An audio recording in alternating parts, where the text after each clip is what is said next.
नमस्कार दोस्तों, आप सभी का स्वागत है आपके अपने YouTube चैनल पर। आज हम आपके सामने हाजिर हूँ एक नई वीडियो के साथ। आज का वीडियो बहुत इंपॉर्टेंट है। आज हम बात करेंगे राजस्थान बोर्ड परीक्षा 2024। जी हाँ, आपकी बोर्ड परीक्षा जो कि मार्च में शुरू होगी, उसके लिए आज हम कक्षा 10वीं के गणित विषय के मॉडल पेपर के साथ हाजिर हुए। यहाँ पर आप देख सकते हैं मॉडल पेपर माध्यमिक परीक्षा कक्षा 10 विषय गणित का है। हमने कक्षा 10वीं के लगभग सभी विषयों के 5 से प्लस मॉडल पेपर अपलोड कर रखे हैं। आपने वो वीडियो नहीं देखे हैं तो जल्दी से अगर देख लीजिए। और आने वाले दिनों में हम प्रत्येक विषय के 20 से ज़्यादा मॉडल पेपर अपलोड करने वाले हैं। तो आपने हमारे चैनल की सदस्यता नहीं ली है तो चैनल की सदस्यता ले लीजिए और बेल आइकन प्रेस कीजिए ताकि आने वाले वीडियो की हर इंपॉर्टेंट नोटिफिकेशन सबसे पहले आप तक पहुँच सकें। आइए अब हम आज का वीडियो स्टार्ट करते हैं। यहाँ आप देख सकते हैं, आपको बताया गया है कि 80 नंबर का पेपर होने वाला। पूर्णांक 80 नंबर का है। समय 3 घंटे 15 मिनट, 3.25 घंटे का आपको टाइम मिलेगा। इसके बाद परीक्षार्थियों के लिए सामान्य निर्देश आप पढ़ सकते हैं। सबसे पहले आपके खंड आता है जिसमें है कि बहुविकल्पी प्रश्न आपके सबसे पहले देखने को मिलेंगे। निम्न वस्तुनिष्ठ प्रश्नों के उत्तर का सही विकल्प चयन कर उत्तर पुस्तिका आप लोगों को लिखना होगा। यानी कि 4 ऑप्शन वाले सवाल है, उनमें से आपको जो ऑप्शन राइट है उसको उत्तर पुस्तिका में लिखना होगा। यहाँ पर पहला सवाल आप देख सकते हैं, एक परिमेय संख्या और एक अपरिमेय संख्या का योग या अंतर कौन सी संख्या निम्न में से होती है। परिमेय संख्या, अपरिमेय संख्या, पूर्ण संख्या या प्राकृत संख्या। तो एक परिमेय संख्या और एक अपरिमेय संख्या का योग या अंतर हमेशा अपरिमेय संख्या होती है, जो कि आपके ऑप्शन नंबर ब राइट होगा। अगला सवाल है कि एक द्विघात बहुपद के शून्यकों की अधिकतम संख्या क्या होती है, 1, 2, 3 या 0। तो एक द्विघात बहुपद के शून्यकों की अधिकतम संख्या 2 होती है, जो कि आपके ऑप्शन ब राइट होगा। अगला तीसरा सवाल है कि प्राप्त अंकों 7, 3, 5, 12, 10, 9 की माध्य का निम्नलिखित में से कौन है, 8, 7, 10 या 5। तो आपके क्वेश्चन नंबर 3 में ऑप्शन नंबर अ राइट होगा, जिसमें 8 है। इसके बाद अगला है कि दो संख्याओं का योग 35 तथा उसका अंतर 13 हो तो संख्या बतानी है। सबसे पहले आपको योग देखना होगा कि उन संख्याओं का योग 35 होना चाहिए और फिर देखना होगा अंतर 13 होना चाहिए। जैसे 24 प्लस 11 करते हैं तो 35 होते हैं, इसलिए ये भी राइट है। अगला है कि 18 प्लस 17 ये भी 35 होते हैं, तो इसके योग के अनुसार ये भी राइट है। अगला है कि 28 प्लस 7 ये भी 35 होता है। 21 प्लस 14 ये भी 35 होता है, यानी कि योग के अनुसार ये चारों ही ऑप्शन राइट हैं। अब यदि हम अंतर की बात करें तो 21 और सबसे पहले पीछे से देखना स्टार्ट करते हैं कि 21 और 17 का अंतर होता है, वो होता है 7 का। लेकिन यहाँ पर आपको अंतर बताना होगा 13 का, तो ये ऑप्शन आपकी कट गया है। अगला है कि 28 और 7 का अंतर कितना होता है, तो 21 होता है, लेकिन आपको अपने को अंतर 13 का देखना है, तो ये भी ऑप्शन कट हो गया। अगला है कि 18 और 17 का अंतर सिर्फ ओनली फॉर 1 का है, तो ये भी कट हो गया। फिर है 24 और 11 का अंतर है, वो 13 का है, तो आपके ऑप्शन नंबर अ राइट होगा। 24, 11 जो दो संख्या हैं जिनका योग 35 और उसका अंतर 13 हो, तो वो संख्या है 24 और 11, जो कि आपके ऑप्शन अ राइट होगा।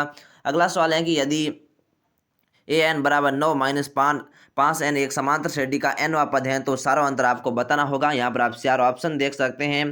पहले में है 5, दूसरे में 4, तीसरे में है -5 और चौथे ऑप्शन में है -4। तो इसमें आपके ऑप्शन नंबर स राइट होगा, जिसमें है -5। इसके बाद अगला सवाल है, यदि त्रिभुजों ए बी सी व डी में ए बी बटा डी ई बराबर हो बी सी बटा एफ डी है तो समरूप होंगे जब कौन बी बराबर कौन ई, कौन ए बराबर कौन डी, कौन बी बराबर कौन डी या कौन ए बराबर कौन एफ। तो इसमें आपके ऑप्शन नंबर स राइट होगा, जो कि कौन बी बराबर कौन डी होगा। इसी तरह यहाँ पर अगले सवाल आप देख सकते हैं कि बिंदु कौन से चतुर्थांश में होंगे, यानी कि आपको दो बिंदु दिए गए -3 और 5, ये कौन से चतुर्थांश में होंगे, प्रथम चतुर्थांश, द्वितीय चतुर्थांश या तृतीय या चतुर्थ। तो ये द्वितीय चतुर्थांश में होंगे, जो कि आपके ऑप्शन नंबर ब राइट होगा। अगला है कि ten 45 degree plus coat 45 degree का मान आपको बताना होगा 1, 2, 3 या 0। तो टेन 45 डिग्री व कोट 45 डिग्री का मान आपके 2 होगा, जो कि आपके ऑप्शन ब राइट है। अगला है कि एक खंबे की परछाई की लंबाई 2 मीटर है जब सूर्य का उन्नयन कोण 60 डिग्री है, तो खंबे की लंबाई आपको ज्ञात करनी है। यह नवा क्वेश्चन है, इसमें आपके ऑप्शन नंबर ब राइट होगा। इसके बाद 10वां सवाल आप देख सकते हैं, निम्न में से एक माध्य ज्ञात करने का सूत्र नहीं है, तो इसमें आपके ऑप्शन ब राइट होगा। ये माध्य ज्ञात करने का सूत्र नहीं है, बाकी तीनों ही जो आपको सूत्र दिए गए ये माध्य ज्ञात करने के सूत्र हैं, लेकिन ये ऑप्शन ब वाला सूत्र माध्य ज्ञात करने का नहीं है। इसके बाद अगला आप देख सकते हैं कि वह रेखा जो वर्त को 2 बार 2 बिंदुओं पर काटती है क्या क्या कहलाती है, जीवा, स्पर्श रेखा, छेदक रेखा या इनमें से कोई नहीं। तो 11 सवाल में आपके ऑप्शन नंबर स राइट होगा, यानी कि ये रेखा छेदक कहलाती है। वह रेखा जो वर्त के 2 बिंदुओं को पर काटती है वो छेदक रेखा कहलाती है, आपके ऑप्शन नंबर स राइट होगा। अगला सवाल है कि एक घन का विकर्ण √12 सेमी है तो उसका आयतन घन सेमी में आपको बताना होगा, तो इसमें आपके ऑप्शन नंबर अ राइट होगा, जिसमें 8 है। अगला है कि 13वां सवाल के 21 सेमी त्रिज्या वाले वर्त का एक सांप केंद्र पर 60 डिग्री का कोण अंतरित करता है, तो सांप की लंबाई आपको बतानी होगी 11 सेमी, 22 सेमी, 33 सेमी या 44 सेमी, तो इसमें आपके ऑप्शन नंबर ब राइट होगा, जिसमें है 22 सेमी।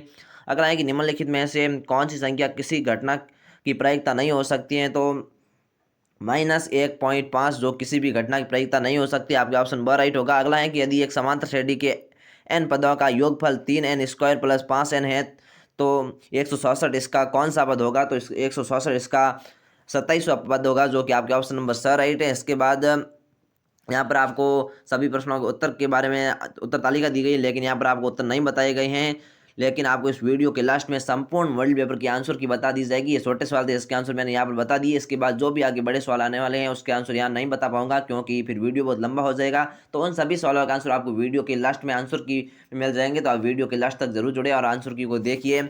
इसके बाद दूसरा सवाल है कि निम्नलिखित प्रश्नों में रिक्त स्थान की पूर्ति करते हुए उत्तर पुस्तिका में आप लोग लिखना होगा। तो यहाँ पर आपको कुल 7 रिक्त स्थान दी गई, इन सभी को आप आराम से देख सकते हैं और इसके आंसर आपको वीडियो के लास्ट में मिल जाएंगे। इसके बाद अगला तीसरा सवाल है कि अभाज्य गुणनखंड विधि द्वारा पूर्णांकों 17, 23 और 29 के एचसीएफ और एलसीएम ज्ञात करना है। यदि आपको अभाज्य गुणनखंड करने आते हैं तो आप एचसीएफ और एलसीएम आराम से ज्ञात कर सकते हैं। यदि अपन 17 की बात करें तो 17 में 17 का ही भाग जाता है और किसी का नहीं जाता है, तो यहाँ पर अपन 1 × 17 लिख सकते हैं, क्योंकि 17 को जब 1 से गुणा करेंगे तो 17 आएगा, तो इसके गुणनखंड होंगे 17 × 1। फिर यदि हम 23 की बात करें तो 23 में भी ओनली फॉर 23 का ही भाग जाता है, तो यहाँ पर आप 1 × 23 लिख सकते हैं। इसके बाद 29 की बात करें तो 29 में भी केवल 29 का ही भाग जाता है, तो इसमें भी आप 1 × 29 लिख सकते हैं। ये आपके अभाज्य गुणनखंड है। 17 के 1 और 13 ये 17 के 1 और 17 और 23 के 1 और 23, 29 के 1 और 29। अब इसमें आपको पूछा गया है कि इनका आपको एचसीएफ ज्ञात करना है, तो इसका एचसीएफ कौन आएगा, जो संख्या तीनों में कॉमन है वो आपकी एचसीएफ होगी, तो इनमें तीनों में कॉमन 1 है, तो इसका एचसीएफ 1 आएगा। तो यहाँ पर आप एचसीएफ बराबर 1 लिख सकते हैं, एचसीएफ आपका 1 आने वाला है। यदि आप एलसीएम की बात करें तो एलसीएम वो संख्या होती है जिन संख्या में इन तीनों का भाग जाता हो, तो जब इनको तीनों को गुणा करेंगे 17 × 23 × 29, तब आपकी एलसीएम आएगी। तो इसका एलसीएम क्या होगा, इसका एलसीएम होगा 11,339। जब इन तीनों को आपस में आप गुणा करेंगे तो यहाँ पर आपको एलसीएम आ जाएगा, जो एलसीएम होगा 11,339 आपका एलसीएम होगा। इसके बाद आप अगला सवाल देख सकते हैं कि एक द्विघात बहुपद आपको ज्ञात करना है, जिसके शून्यों का योग √2 और गुणनफल आपको 1/3 दिया गए हैं, तो उसको द्विघात बहुपद ज्ञात करना होगा। इसको आप कर सकते हैं आराम से। ये सभी आपके 1-1 नंबर के क्वेश्चन हैं। कुल 10 सवाल आपको 1-1 नंबर पूछे जाएंगे, इसको आप आराम से कर सकते हैं और 1 नंबर आराम से पा सकते हैं। इसके बाद खंड ब आता है, जिसमें आपके लघुत्रात्मक सवाल है। यहाँ पर 14 सवाल है, बहुत इंपॉर्टेंट सवाल है कि सिद्ध कीजिए कि 3√2 एक अपरिमेय संख्या। यह बहुत ही इंपॉर्टेंट क्वेश्चन है, इसको आप याद कीजिए, कॉपी में 2-3 बार लिखिए, बिना देखे हल करने का आप पहले प्रयास कीजिए इस पूरे मॉडल पेपर को। यदि हो सके तो आप एक पेन और कॉपी लेकर और इस मॉडल पेपर को पूरे को बिना देखे हल करने का प्रयास कीजिए, और जब पूरा मॉडल पेपर हल कर देते हैं तो फिर आप जो मैं लास्ट में आंसर की बताऊंगा उस आंसर की अनुसार उसके आंसर देख सकते हैं, ताकि आपको पता चल सके कि आपके कितने नंबर आ रहे हैं। एकदम आपको ईमानदारी के साथ कॉपी शेयर करनी होगी, तभी आपको पता चलेगा कि मेरे कितने नंबर आ रहे हैं। जो प्रश्नावली आपको कम आती है उस प्रश्नावली को आप दोबारा कीजिए, 3 बार कीजिए, सभी तरह से उस प्रश्नावली को 2-3 बार समझने का प्रयास कीजिए, अपने गुरुजनों से समझने का प्रयास कीजिए, और या यूट्यूब की मदद से आप उस प्रश्नावली को समझ सकते हैं, ताकि आप परीक्षा में उस प्रश्नावली से सवाल कर सकेंगे।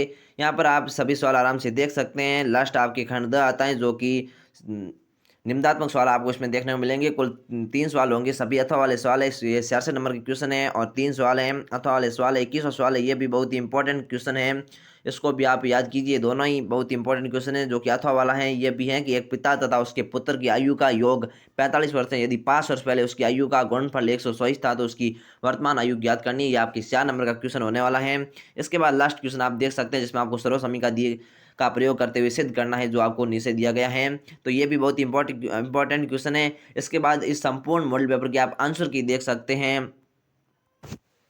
तो ये रही आपके मॉडल पेपर की संपूर्ण आंसर की, यहाँ पर आप देख सकते हैं। सबसे पहले आपके जो वस्तुनिष्ठ सवाल थे, अपशब्द वाले सवाल थे, उसके आंसर बताए गए। ये आप सारणी के माध्यम से आपको सभी 15 सवालों का आंसर बताए गए। वैसे मैंने इसके आंसर वहाँ पर बता दिए गए हैं। इसके बाद जो आपकी दूसरा क्वेश्चन था, रिक्त स्थानों की पूर्ति करनी, ये रिक्त स्थानों के आंसर हैं। इसके बाद जो आपके अति लगातार सवाल थे, क्वेश्चन तीसरे के अंदर कुल 10 सवाल थे, इन सभी के आंसर आप आराम से देख सकते हैं। बहुत ही अच्छे तरीके से आपको समझाया गया है, जो आप अच्छी तरीके से याद कर सकें। इसके बाद आप खंड ब के ये सवाल देख सकते हैं। कुल आपके 15 नंबर तक खंड ब के सवाल हैं। इसके बाद खंड स के सवाल है, इसमें आपको दोनों के आंसर बताए गए हैं। अथवा वाले सवाल में यदि 2 सवाल थे तो दोनों के आंसर बताए गए। आप कोई भी एक सवाल या कर सकते हैं या दोनों भी, यदि आप करना चाहें तो भी कर सकते हैं, लेकिन परीक्षा में आपको केवल एक सवाल ही करना होगा। इसके बाद लास्ट खंड द है, इसके भी आप आंसर देख सकते हैं। सभी तीनों सवालों के आंसर यहाँ पर बताए गए हैं। यदि आपको आज का वीडियो पसंद आए तो वीडियो को लाइक कीजिए और अपने दोस्तों तक शेयर जरूर कीजिए। और यदि आपके कोई डाउट हो तो उसको भी आप कमेंट करके पूछ सकते हैं, हम उसको भी हल करने का प्रयास करेंगे। हम हाजिर होते हैं एक नई वीडियो के साथ। तब तक के लिए जय हिंद, धन्यवाद।